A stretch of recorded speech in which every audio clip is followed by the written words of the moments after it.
Croyons-nous que Jésus est venu guérir?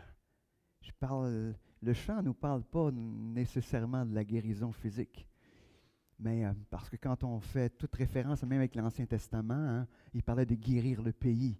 Hein, c'était la bénédiction, c'est faire couler la bénédiction. Ça inclut ça, oui, mais est-ce que l'on croit que Jésus, par sa mort sur la croix, il est venu apporter la guérison dans tous les aspects de notre vie?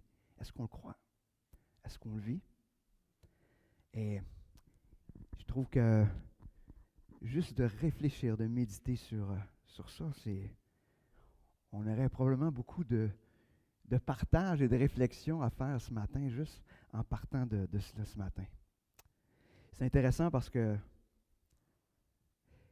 ça vient faire un contraste avec le message de ce matin, et ça, je trouve ça, j'aime ça moi, quand ça fait des espèces de... Vous vous souvenez, on est dans les petits prophètes, on aurait dit que tous les petits prophètes sont basés sur la même affaire. Tu sais. Ils basent le désir, il y a comme un désir que Dieu réagisse d'une manière forte, qu'il vienne punir, il y a cette espèce de pensée qui est dans les petits prophètes. Puis là, à un moment donné, je partageais avec Carmen cette semaine, je disais, « j'ai presque hâte de sortir de ça.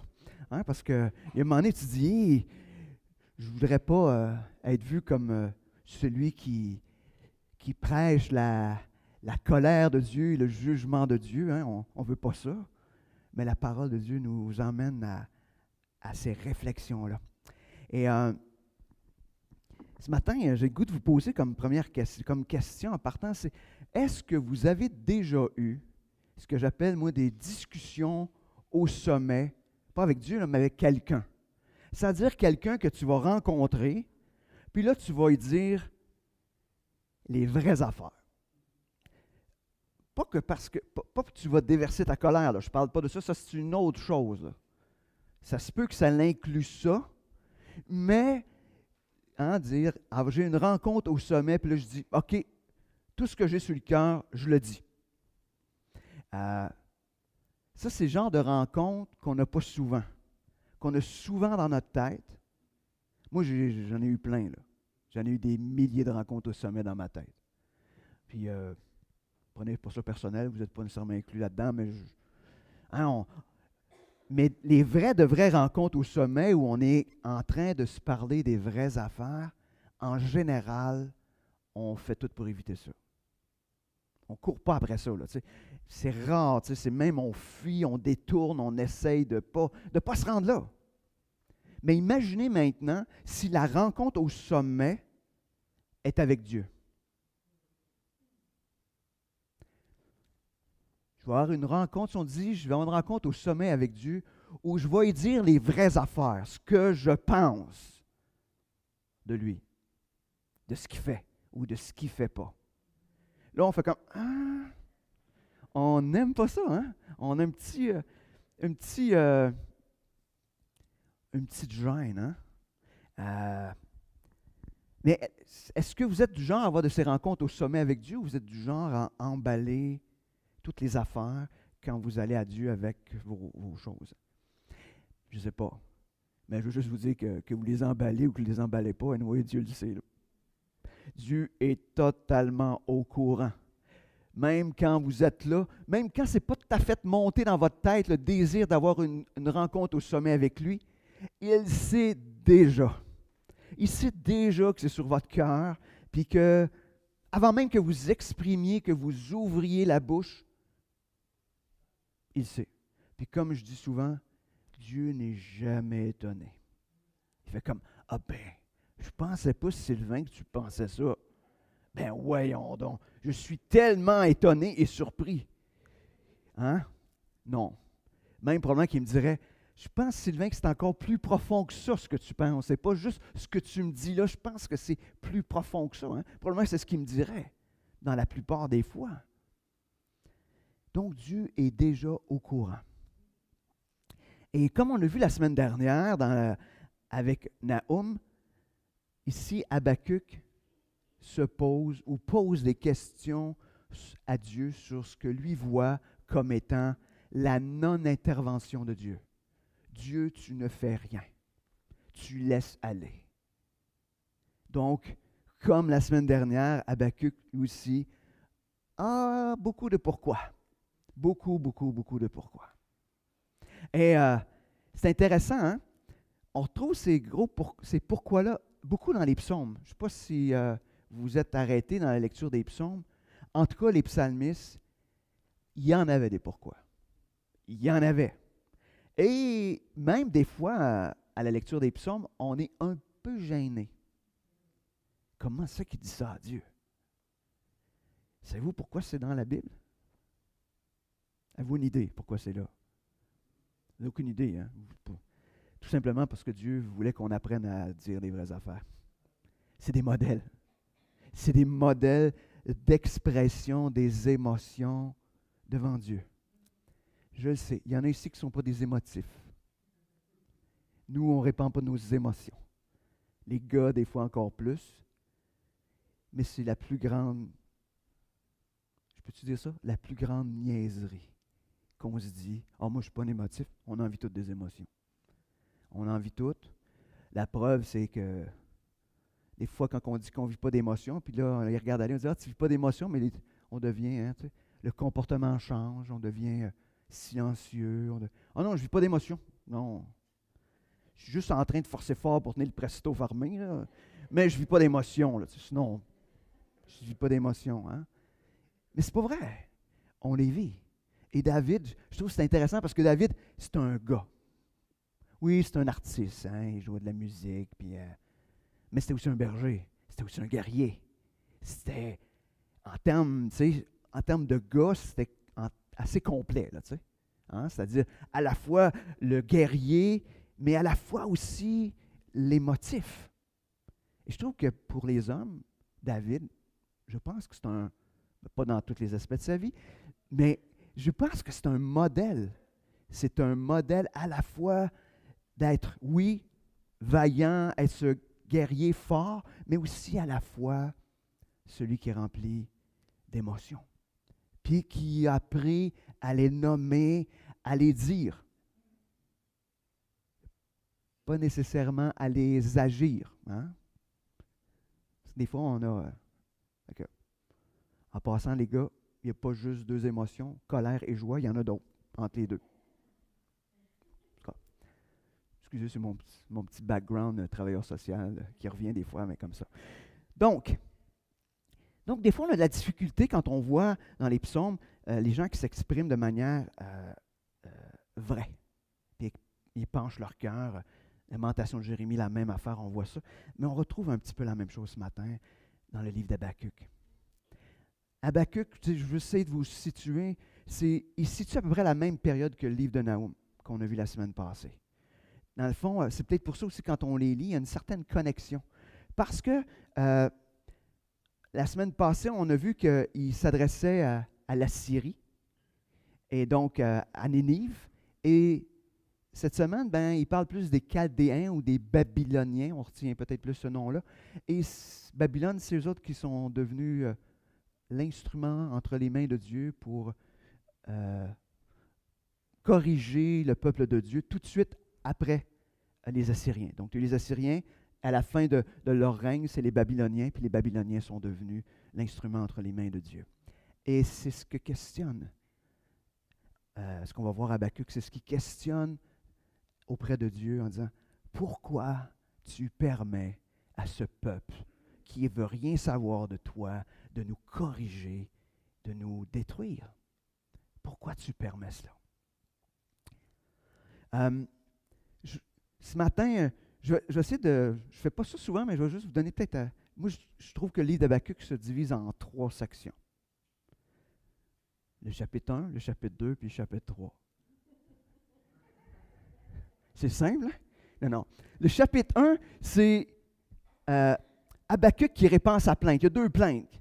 Il va répandre sa plainte devant Dieu. Ça va jusqu'aux 4 premiers versets du chapitre 2. Après ça, le chapitre 2, c'est 5 jugements de Dieu, qui est la réponse finalement aux plaintes aussi, mais qui est 5 jugements de Dieu sur les Chaldéens.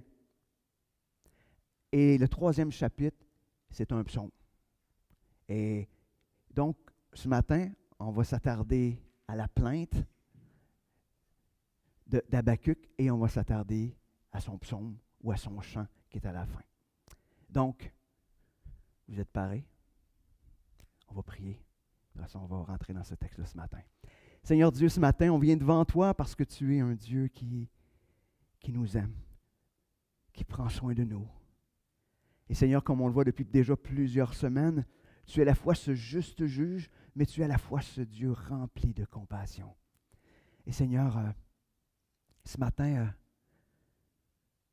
permets-nous de te découvrir à travers ce livre ce matin, de te découvrir comme tu es vraiment. Seigneur, on veut être là à t'entendre, à t'écouter. Et Seigneur, à travers ce qu'on va voir ce matin, Seigneur, apprends-nous aussi à être vrais, à répandre nos cœurs dans tout ce qui est le plus vrai. Seigneur, qu'on ne cache rien devant toi. Seigneur, viens faire cette œuvre en nous ce matin. Et Seigneur, merci. Merci pour ta parole qui nous encourage à être vrai, qui nous encourage aussi à te découvrir de plus en plus, de mieux en mieux. Seigneur, conduis-nous ce matin. Amen. Donc, Habacuc, on commence avec au premier verset qui est tout simplement un peu une introduction où c'est oracle révélé à Habacuc le prophète.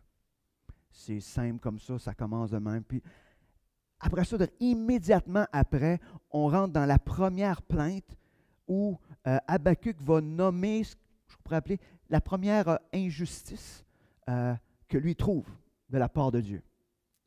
Il commence donc verset 2. « Jusqu'à quand, ô Éternel?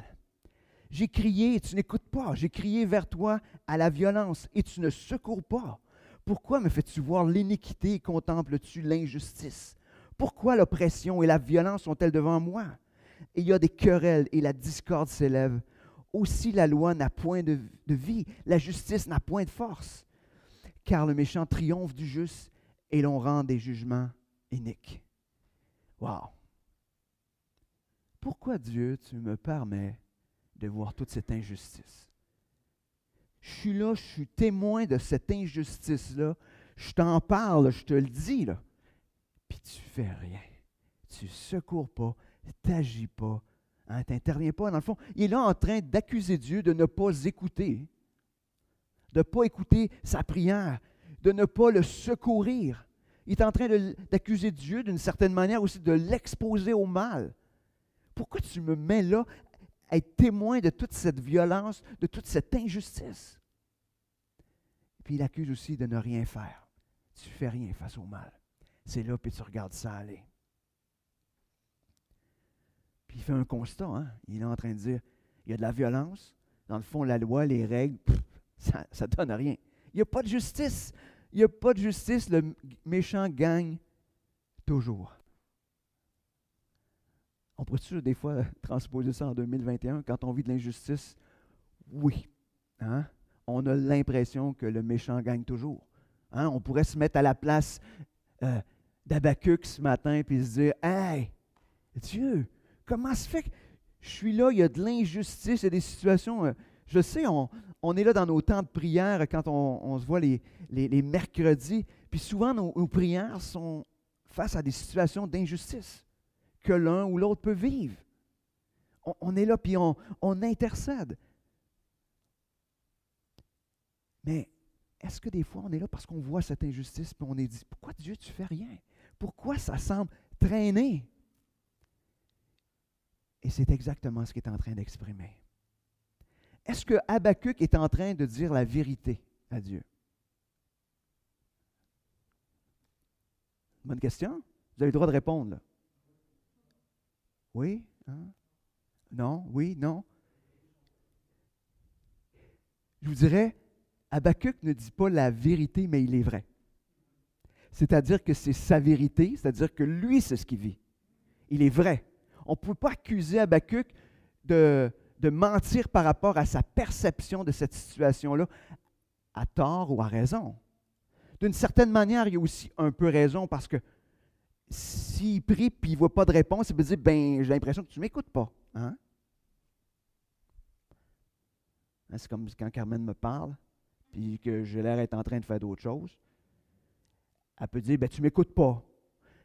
Est-ce que c'est vrai? En partie vrai, mais peut-être que non plus. Ça se peut que je l'écoute, je sois capable miraculeusement cette journée-là de faire deux choses en même temps. Ça se peut. Mais, excusez. Mais dans les faits, hein, donc la foi, il y a une certaine part de vérité, donc sa vérité perçue, mais il est surtout vrai.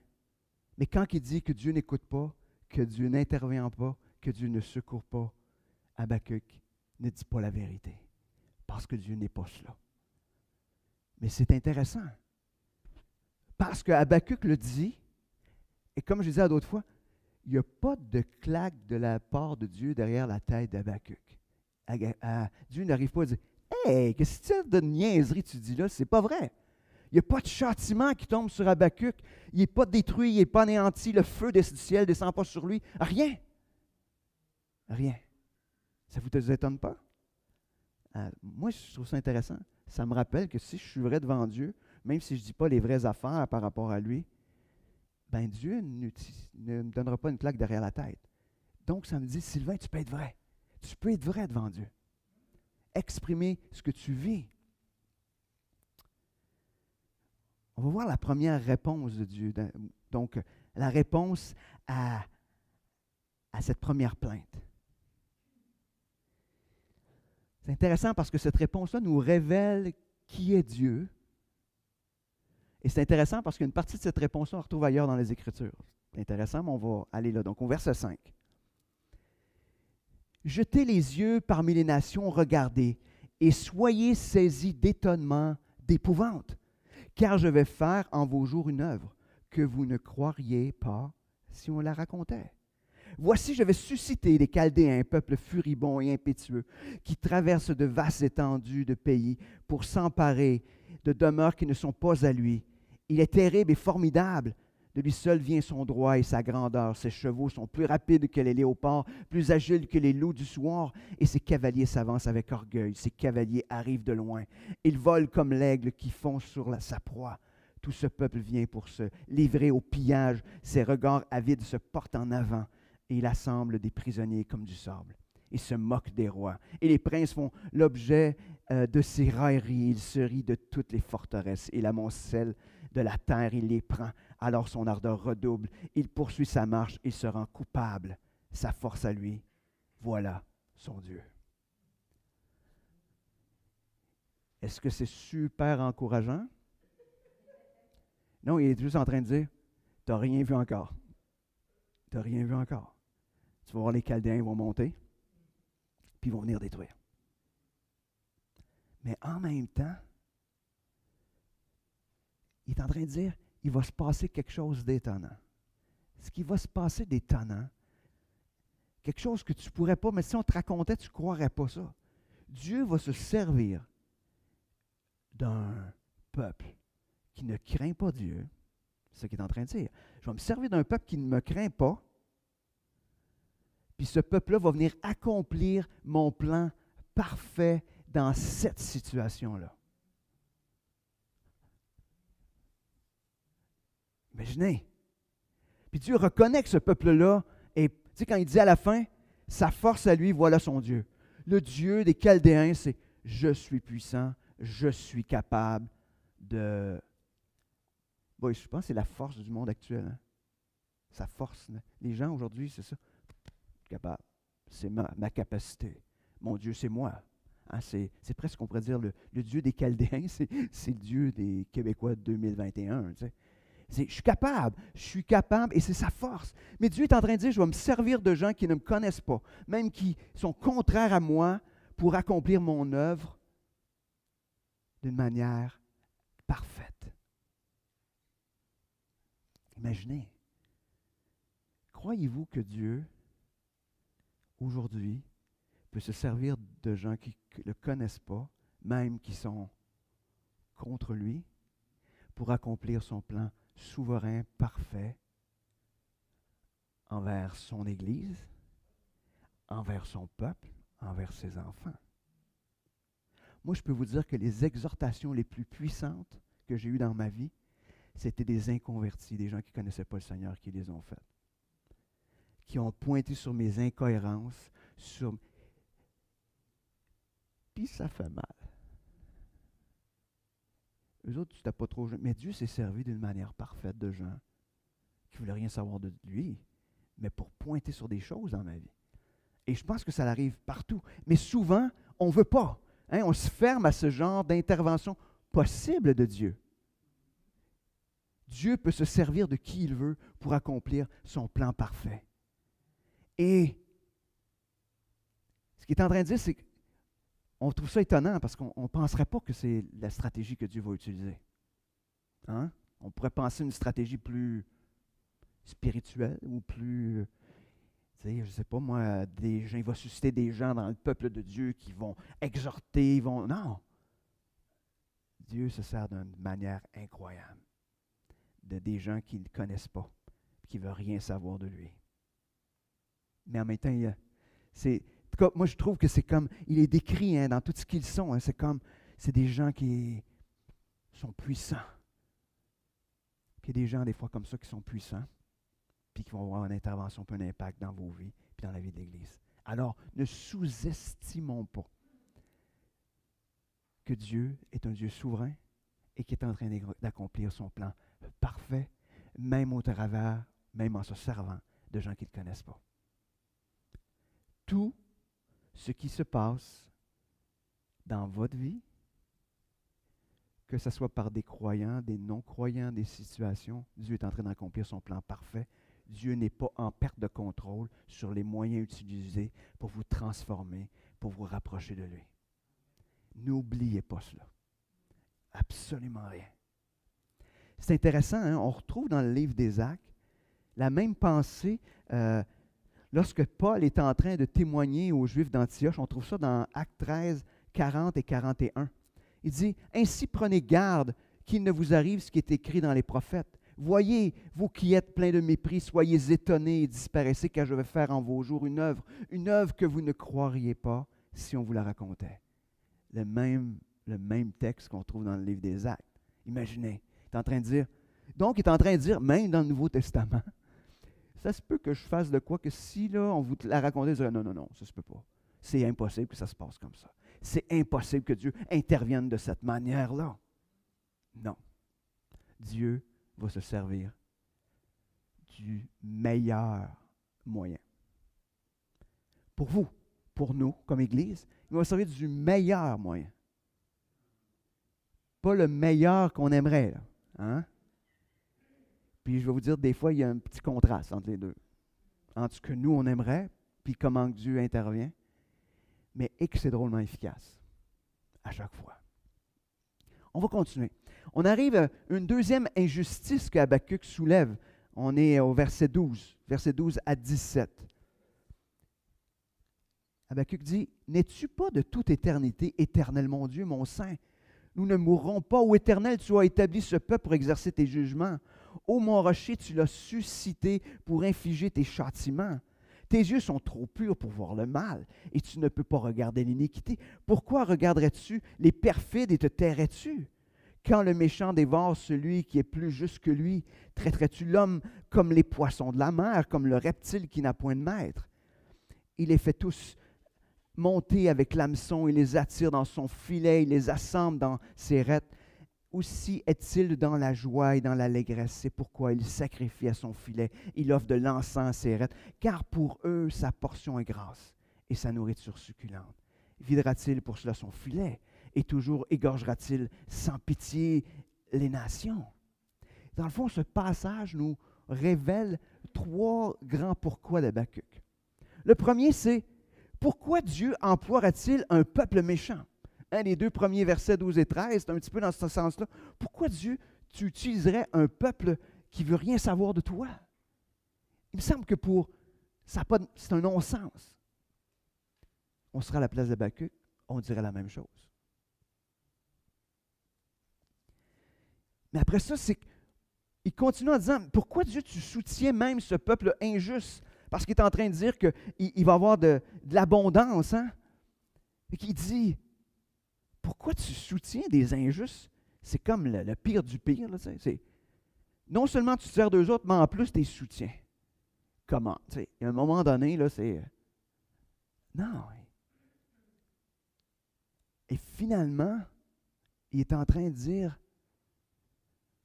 pourquoi Dieu est en train d'excuser un peuple qui vit dans l'idolâtrie? Imaginez, pourquoi es-tu en train? Parce qu'il dit, c'est pourquoi il sacrifie à son filet, il offre de l'encens à ses rettes. Excusez, je n'ai pas checké c'est quoi ce mot-là. Probablement dans une autre version, c'est un mot plus français que ça pour nous aujourd'hui. Mais il dit donc, il est en train d'être idolâtre, puis tu es en train de l'excuser. Pourquoi, Dieu, tu fais ça? Tu te sers à la fois d'un peuple qui ne veut rien savoir de toi, un peuple méchant, un peuple, tu es en train de le soutenir, puis non seulement ça, ce peuple-là est en train d'adorer d'autres dieux, puis tu ne fais rien. Pour Habacuc, le plan de Dieu semble inconcevable. Est-ce que ça nous arrive? Ça vous arrive-tu des fois de trouver que le plan de Dieu n'a pas de bon sens? Personne? OK, je suis tout seul, merci. Moi, je vous dis, je fais partie de ceux qui ont des rencontres au sommet avec Dieu. Ça arrive de temps en temps. Souvent. Où j'y apporte, mais je lui dis, Seigneur, je ne suis pas d'accord avec ça. Je n'ai pas eu de claque derrière la tête encore.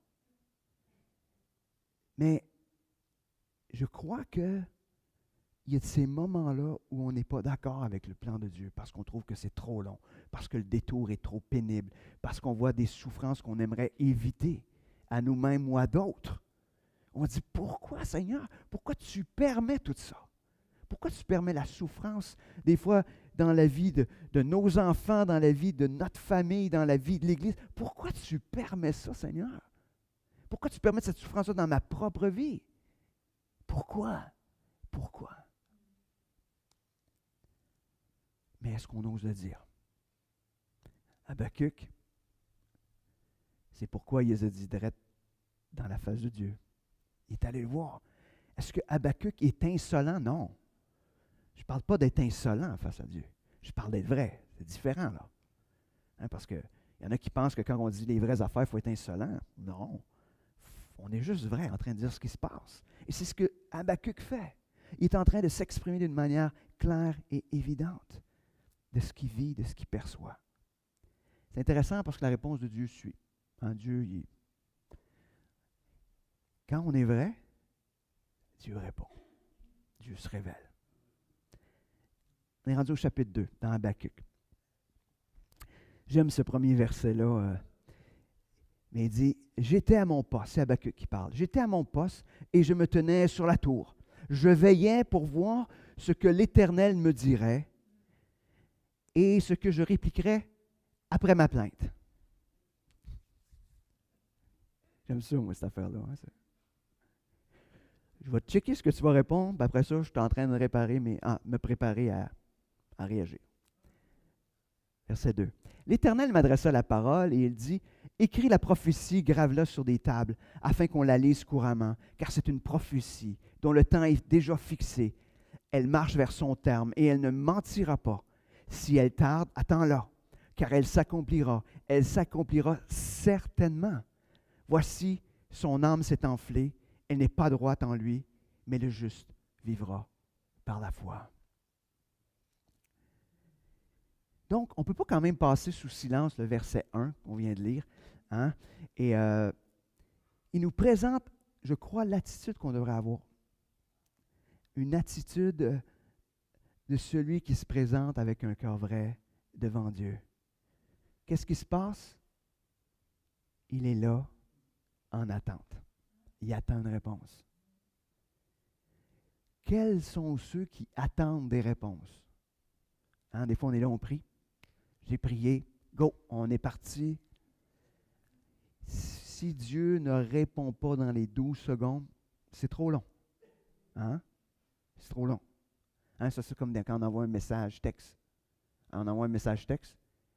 Et ça fait une demi-heure, je l'ai envoyé, il ne m'a pas répondu.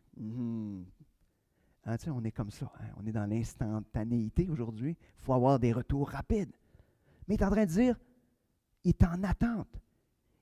C'est intéressant parce qu'il est exactement là où il doit être. Il dit, je suis à mon poste. Il est en train de faire ce qu'il doit faire malgré l'attente. Hein, je me suis installé à ma place que je dois être. C'est intéressant. Il n'a pas arrêté de vivre, mais il était en attente d'une réponse. Ce n'est pas une attente passive, c'est une attente en étant en train de faire ce qu'il devait faire. C'est intéressant aussi, il se tient exactement à un endroit, hein, il est dans la tour, exactement à un endroit pour voir l'intervention de Dieu.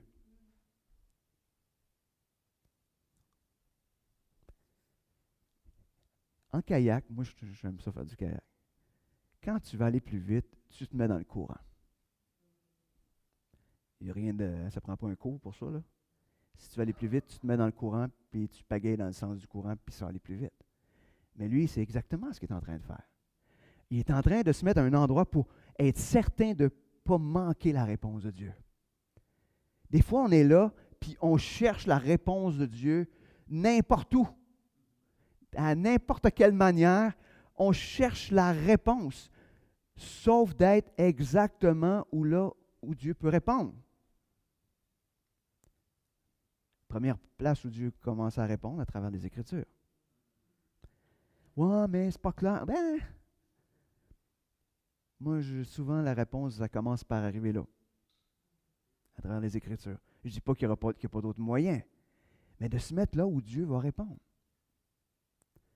De se mettre donc à l'écoute, à l'endroit, au bon endroit pour que Dieu réponde. Comment il veut se révéler. Mais je n'ai même pas rendu. Je suis en train de voir que j'ai un autre chapitre à passer. Et le Seigneur va répondre avec ça, c'est bon. C'est intéressant aussi parce qu'il est en train de veiller. Donc, il est en train de se dire, je ne me donne pas de repos jusqu'à ce que j'aie une réponse à ma plainte. Est-ce qu'on a la patience d'attendre? J'aimais, il y avait un cours qu'on suivait, puis il parlait de la prière, puis ça disait « prier jusqu'à ». Prier jusqu'à ce qu'on ait la réponse. Ça se peut que ça soit long, là. Prier jusqu'à. Est-ce qu'on est dans l'attente, en train de veiller jusqu'à ce que Dieu réponde? Une attente, oui, patiente, de la réponse de Dieu.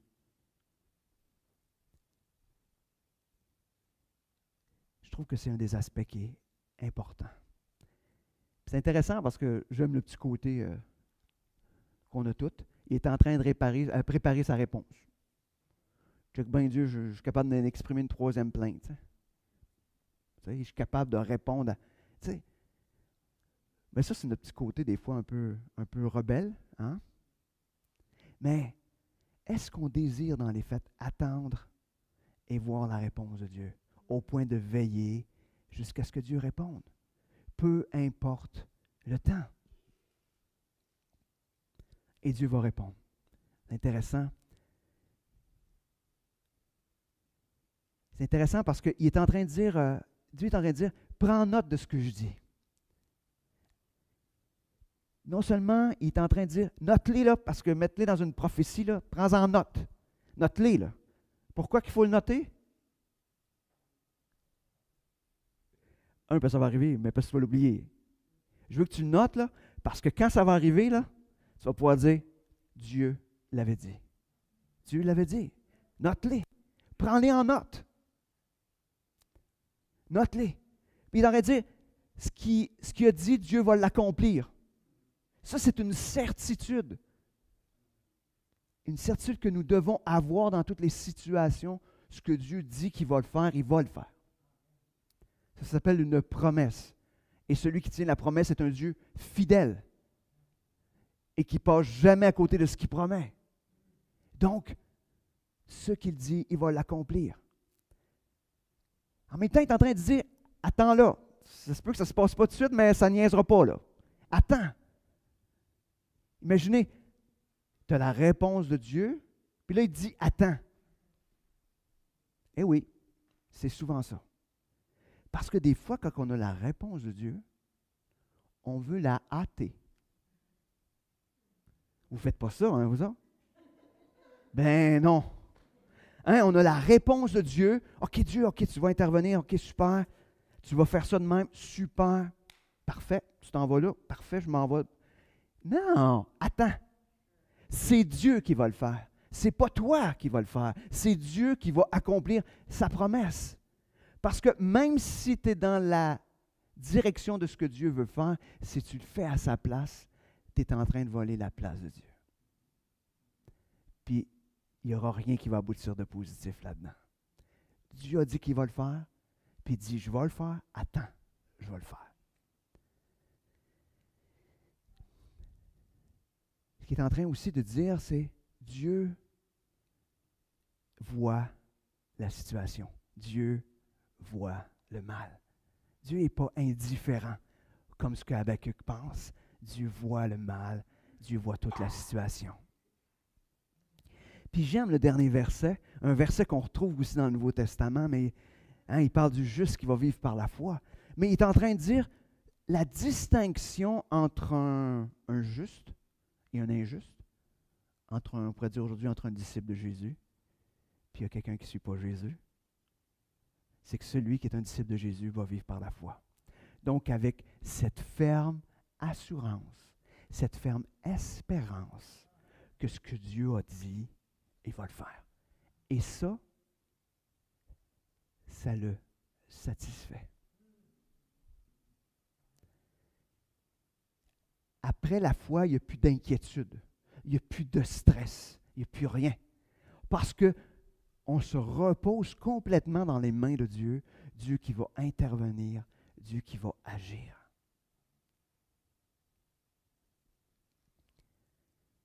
Est-ce qu'on le croit? Est-ce qu'on le croit vraiment? Le Nouveau Testament reprend à 3 reprises ce terme-là, mais je vais juste en reprendre 2. On trouve dans Galates 3 au verset 11. « Et que nul ne soit justifié devant Dieu par la loi, cela est évident, puisqu'il est dit, le juste vivra par la foi. » Donc, c'est la distinction d'un enfant de Dieu, pas un obéissant à la loi, mais quelqu'un qui a été réconcilié avec Dieu et qui met toute sa confiance en Dieu. Hébreux 10, 38, ça dit, « Et mon juste vivra par la foi, mais s'il se retire, mon âme ne prend pas plaisir en lui. » Voulez-vous que Dieu prenne plaisir en vous? Marchez par la foi. Faites-lui confiance. Même si le plan n'a pas l'air dans l'ordre de ce que vous voulez. Même si ça a l'air pleinement différent de ce que vous souhaitez. Même s'il semble utiliser des moyens qui vous semblent humainement inacceptables, Dieu est en train d'accomplir son plan parfait. Dieu est souverain et ce qu'il fait est toujours sa coche. C'est jamais en dehors. Et cessons d'être continuellement ballottés avec l'espèce de « ça ne se passe pas comme je veux, donc Dieu ne doit pas être là-dedans. » Ou Dieu ne doit pas s'occuper. Ou Dieu ne m'écoute pas. Ou Dieu... Non. Ce que Dieu fait, il accomplit parfaitement, puis se sert des moyens parfaits. Et quand on vit des situations, je le sais, c'est dur. Là.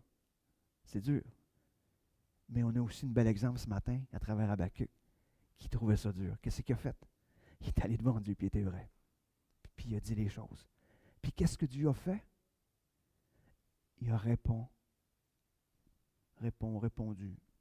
Un des deux, en tout cas, en français. Mais il répond à ce qu'il avait besoin. Il s'est révélé de plus en plus à Habakkuk. D'ailleurs, quand on continue dans le chapitre 2, on a 5 malédictions envers les Chaldéens. Vous pourrez prendre le temps de le lire, mais on voit vraiment que Dieu, il dit, garde, je vais te montrer ce que je vais faire. C'est ça que je vais faire. Voici ce que je vais faire. Il y a 5 malédictions ou 5 jugements qui vont atteindre les Babyloniens. Et ça, c'est la réponse de Dieu à la plainte d'un cœur vrai d'Habakkuk. Comment va notre foi ce matin? Est-ce que notre confiance en Dieu dépasse les plaintes de nos cœurs. Hein? Est-ce que notre confiance dépasse les plaintes de nos cœurs? Dieu n'a rien contre les plaintes de notre cœur. Il veut les entendre. Il veut les entendre. Mais est-ce que notre foi dépasse ça? Ou ces plaintes-là deviennent notre réalité, notre aujourd'hui, notre manière de voir la vie? Ça ne se passe pas comme je veux. La vie, c'est juste là. Puis, je m'étends dans un coin en petite boule, puis j'attends que la fin du monde arrive. Qui ne serait tardé, ma vie va tellement mal. Où notre foi dépasse la plainte. Soyons vrais. Répandons nos cœurs. Répandons cette plainte devant Dieu. Mais laissons Dieu prendre soin de nous afin qu'on puisse que notre foi en nous puisse grandir continuellement, de plus en plus. N'oubliez pas que le plan de Dieu a une fonction. Savez-vous c'est quoi? Ouais. Puis pour qu'on puisse le glorifier, il veut qu'on se rapproche de lui. Dieu, dans sa liste de plans ou d'interventions envers nous, il n'y a rien qui est nous faire suer, nous écœurer, nous haïr, nous démolir. Non, non, non. Dieu veut qu'on se rapproche de lui. Et chaque fois qu'il y a un événement, qu'on ne prend pas le temps d'aller répandre notre plainte devant Dieu, chaque fois qu'on ne fait pas ça, on n'est pas en train de s'approcher de lui, on est en train de prendre la distance face à Dieu et on n'est pas en train de le glorifier. Imaginez. C'est plate ce matin, je ne suis pas en train de vous dire la vie chrétienne sera un jardin de roses. Tout sera facile. D'ailleurs, ça ne prend pas beaucoup de mois de vie chrétienne pour savoir que ce n'est pas vrai. Ce n'est pas ce qui se passe. Mais qu'on a une espérance, par exemple, qui dépasse tout cela. Là, j'ai tout le chapitre 3, mais que je n'irai pas dedans. J'aimerais quand même terminer avec la fin du chapitre 3. Tout le chapitre 3, c'est un psaume. Fait que vous pouvez le lire comme un psaume, l'ajouter qui devienne le psaume 151, si vous voulez. Mais d'ailleurs, dans les Écritures, il y en a plein de psaumes qui ne sont pas dans les psaumes. Là. C'est une façon d'écrire, hein, c'est une poésie, une manière d'écrire. Mais j'aimerais peut-être prendre partir du verset, la fin du psaume, qui est à partir du verset 16, donc vous allez avoir celui qui projette, là, chapitre 3, verset 16.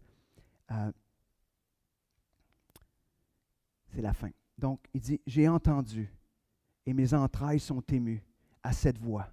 Mes lèvres frémissent, mes os se consument et mes genoux chancellent. En silence, je dois attendre le jour de la détresse, le jour où l'oppresseur marchera contre le peuple. Car le figuier ne fleurira pas, la vigne ne produira rien, le fruit de l'olivier manquera, les champs ne donneront pas de nourriture, les brebis disparaîtront du pâturage, et il n'y aura plus de bœuf dans les étables. Toutefois, je veux me réjouir en l'Éternel. Je veux me réjouir dans le Dieu de mon salut. L'Éternel, le Seigneur, est ma force.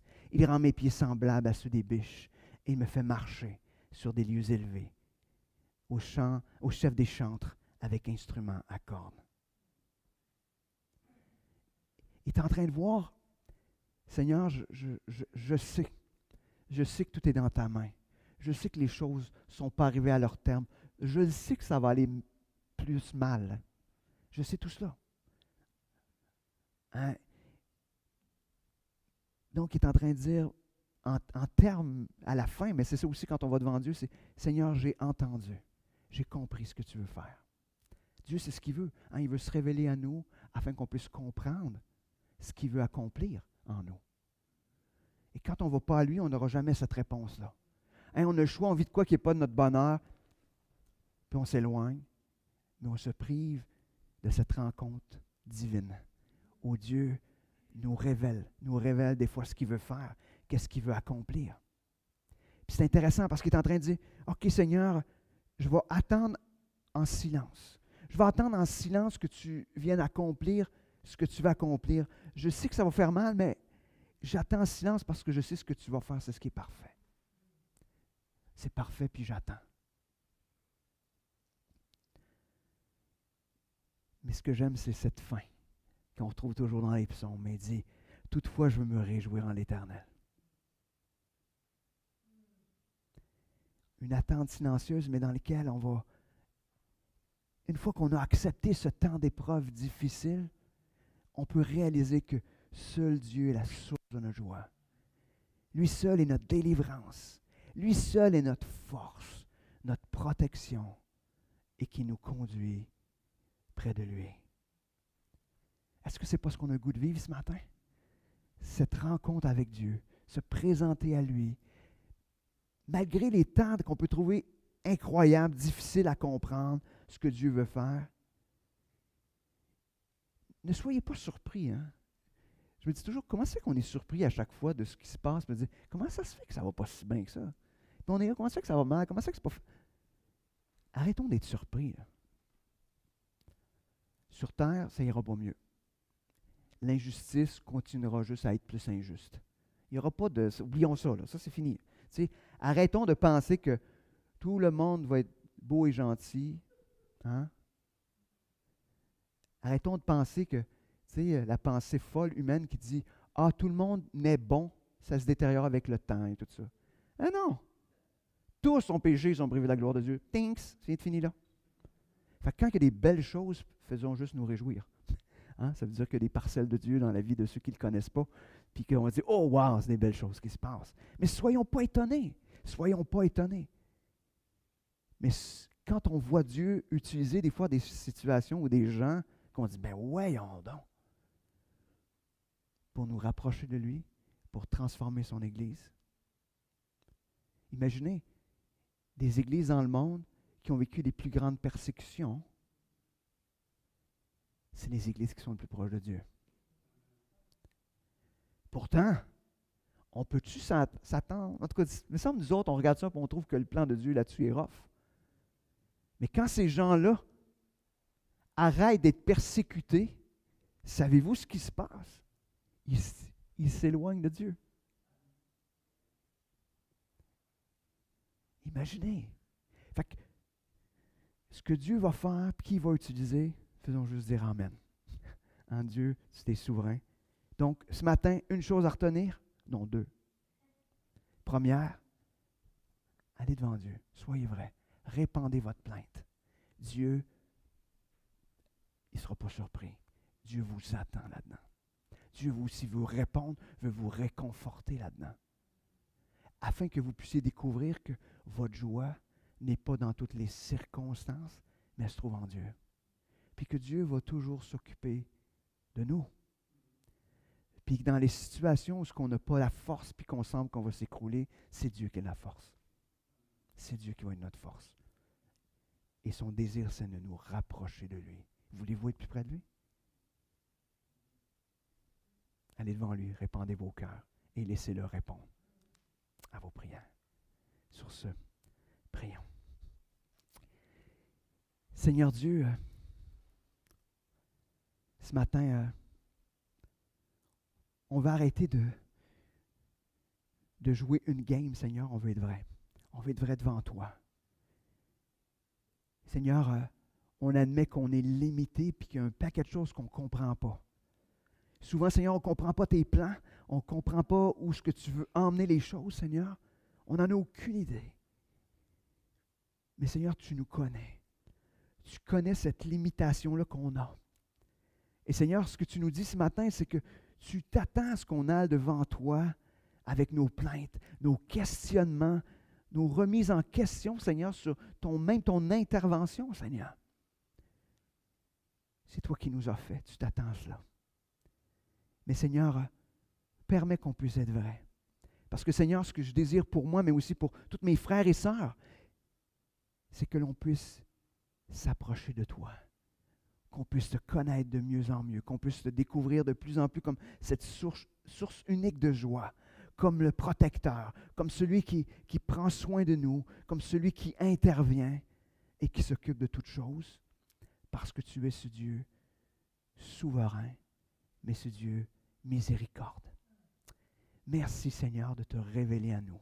Merci de prendre soin de nous. Amen. Donc, je souhaite encore une fois bonne fête à toutes les mamans, grand-mamans, arrière-grand-mamans et arrière-arrière-grand-mamans s'il y en a. Il y en a probablement. Eh oui. Donc, 5 générations. Plus que ça doit être rare, mais ça pourrait arriver. Et prenez le temps d'être en contact pour ceux qui ont des mamans, de les appeler, de les visiter pour ceux qui peuvent en respectant les mesures et tout ça. Mais de juste leur dire qu'elles sont précieuses pour vous. Et messieurs, avec vos épouses qui ont été les mamans de vos enfants, prenez le temps aussi de le faire. Donc, bonne semaine à tous et n'oubliez pas d'être vrai devant Dieu. Et pour ceux, donc, je vous attends mercredi pour ceux qui vont être à la réunion de prière. Et sinon, on se revoit dimanche prochain. Fait que, bonne semaine.